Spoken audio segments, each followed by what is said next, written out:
Hi friends, welcome to my channel. My name is Kate Mercy. Today we're going to go through some makeup products that I regret purchasing. This is not any shade towards the brand or necessarily the products themselves. These are products that just did not work for me or that I do not utilize enough to justify the price that I paid. So let's go ahead and get into it. The product that I regret purchasing is this trial sized Tarte creaseless concealer. It's just too thick of a consistency for me and it doesn't have enough coverage. So it's very thick and hard to manipulate underneath my eyes, but then also it doesn't give enough coverage to cover my dark circles. So this is just a pass for me. I'm thankful that I only bought the trial size because I kind of had a feeling that this wasn't going to be a favorite, but I wish I didn't even purchase this.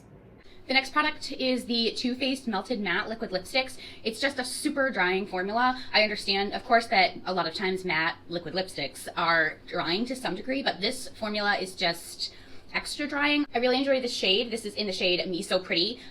It is really pretty, but just the formula, by the end of the day, my lips are cracked and dry, and it's not the best. I'm hoping that at some point maybe Too Faced will reformulate their liquid lipsticks and come out with a version that is long lasting but not nearly as drying. I have this Cruella de Vil highlighter. It's Cruella, you idiots, you fools, you imbeciles. So I admittedly bought it because I loved the movie 101 Dalmatians as a kid, and it looks like it's going to be really pretty, and it swatches really nice.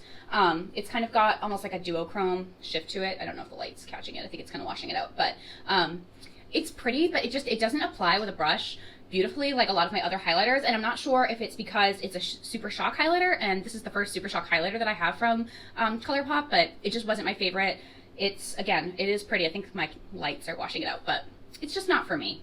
The next product is by NARS. Thankfully, this is a deluxe sample size, so I didn't pay for this. However, I have paid for this in the past, and I've decluttered it because I don't understand the hype around the NARS Orgasm line. It's just, there's like, the pigment is missing from this product.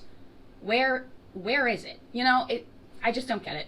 I don't get the hype. I don't think that it has enough color payoff for what I'm looking for in a blush. It's an expensive product, so I only have this mini size, but this will be coming up in a future declutter because for me and the way that I like to apply my blush and the way I like my blush to look, this isn't it. For mascara, I purchased this from Stila. It's their Magnum XXX mascara, and it's the application. It's the applicator that I don't like about this. The formula I think is just fine, but unfortunately the wand is like the size of my nose, and it's huge. It's way too big. It's way too big. I like the shape of it, I like the formula, but it's too big, so it ends up being a really messy application, and I end up always having to go in and clean up. So I regret purchasing this because I paid full price. So that's too bad. For powder, I got this on sale, and I'm not trying to pick on Too Faced because I know that there's multiple Too Faced things here. But this is the Do You Translucent Radiant Pearl Powder, and it has like glitter shimmer particles in it. So, and that I don't necessarily mind so much, but it also has a pink finish, and it's almost kind of like a duochrome pink. So it lays funny on my skin. It's not my favorite. I'm gonna keep it, and I'm gonna keep trying to use it. I probably won't use it this summer just because I'm usually trying to get a bronze look going, but I regret this. I did get it on sale, so I don't think I paid full price for this, thankfully, but I still wish that I hadn't even purchased this on sale because it's not a product that I reach for. For eyeshadows, this is not a jab at ColourPop. These are just the only two that I have left.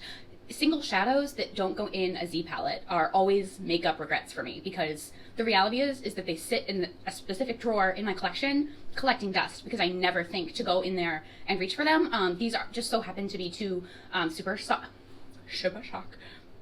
These happen to be two Super Shock shadows. This red one here is in the shade Erotic, and then this one is in the shade Kelp Me. They're beautiful, but unless they're sitting in front of me, I never remember to reach for them. So nothing inherently wrong with single shadows.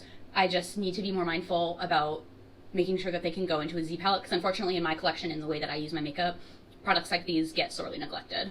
The next product is an eyeshadow palette, and it kind of hurts my heart to say it because I really enjoy it, but for the price that I paid for it, I regret it. So it's the Huda Beauty Mercury Retrograde palette. So it's actually what's on my eyes today. This is translating very cotton candy, and this is supposed to be purple, so who knows, but I digress. That's not the point. The point being, I paid $65. This is what the palette looks like. It's really pretty. It has really lovely shimmers, glitters, mattes. I think that the formula is nice, but I paid $65 for this, and I have other palettes in my collection that have similar pastel colors in them that were more cost effective. For instance, I have the Nomad Cosmetics Tokyo palette, and that was a fraction of the price. The other thing that's kind of a bummer, and I don't love it when this happens, and I feel like it always happens to me, is that I will buy something at full price because I'm intrigued by it and I'm inspired by it, and then several months later it goes on clearance on Sephora or on Huda's website, or and not just Huda, I shouldn't pick on her, but it goes on clearance either on the brand's website or on Sephora, and I'm like, why did I pay $65 if now you're giving it away for $35? So things like that just are kind of frustrating. I don't regret this, again, in the sense that, like, I'm going to declutter it or anything. I definitely want to get my $65 out of it. It's just, wish I hadn't paid that much. So, sad. Last item, I couldn't even tell you whose these are, but it's like, again, it's the same with like the single shadows. It's this product in general. These sponges that are this big and are so tiny, I'm never going to use this. I think you can see I really tried.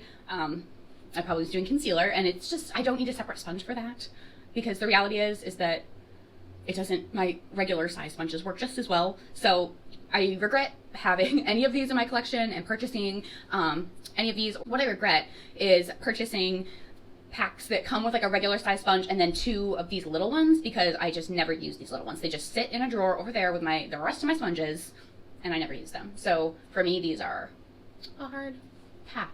That is it for today's video. Those are the products that I regret purchasing. I tried to be mindful of products that I regret purchasing, whether it's because of the price point or because I should have known that it was something that I was not going to utilize. I think the latter of the two is something that I want to be more mindful about in the future. But let me know down below if any of these products are products that you have tried, that you have loved, that you have not loved. Let me know of any products that you have tried that you regret, that maybe you could save me from purchasing in the future. It would mean a lot to me if you like this content and would like to see other things from me in the future. If you would go ahead and give this video a thumbs up and follow me if you feel so inclined. Thank you so much for being here, and I will see you on the next one.